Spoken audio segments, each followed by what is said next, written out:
লিটনের ইনজুরিতে সৌম্য সরকারকে টি-20 স্কোয়াডে যোগ করা হয়, কিন্তু টি-20 সিরিজ শেষ হলেও ভিসা জটিলতায় দলের সাথে যোগ দিতে পারেননি। এখন ওডিআই স্কোয়াড থেকেও তাকে বাদ দেওয়া হলো। একটা সময় ছিল যখন সৌম্য সরকারকে দলে নেওয়ার জন্য নির্বাচকদের সমালোচনা করা হতো। এখন সেই সৌম্য সরকারকে দলে না রাখার জন্য নির্বাচকদের সমালোচনার মুখে পড়তে হচ্ছে। সমালোচনার যথার্থ কারণও আছে। 2023 সালে জাতীয় দলে দীর্ঘদিন পর ব্যাক করার পর সৌম্য ওয়ানডেতে সর্বশেষ 11 ইনিংসে 43 গড়ে রান করেছে 430, 2টা 50 এবং সেঞ্চুরি আছে একটা। এটা হয়তো বড় কোনো পরিসংখ্যান না, কিন্তু বাংলাদেশের প্রেক্ষাপটে এটাই টপ ব্যাটারের পরিসংখ্যান। তাছাড়া ওয়ানডেতে সৌম্য 71 ইনিংসে 32 গড় এবং 96 স্ট্রাইক রেটে 2198 রান করেছে। অন্যান্য প্লেয়ারদের শুরুতে ধারাবাহিক না থাকার পরেও রেগুলার সুযোগ দিয়েছে নির্বাচকরা।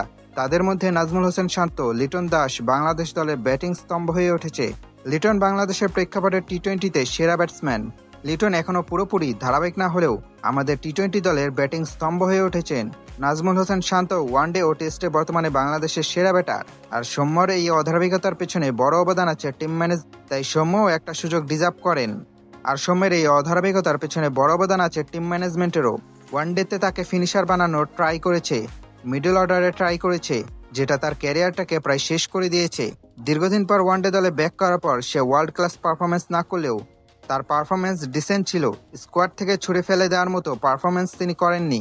বর্তমানে বাংলাদেশের প্রধান নির্বাচক গাজী আশরাফ হোসেন লিপু যেভাবে ওয়ানডে স্কোয়াড সাজিয়েছে, তাতে ওনার ব্রেনের প্রশংসা না করে উপায় নাই। শেষ সিরিজে এক হাফ সেঞ্চুরি করা পারভেজ হোসেন ইমনকেও বাদ দেওয়া হয়েছে কোনো কারণ ছাড়াই।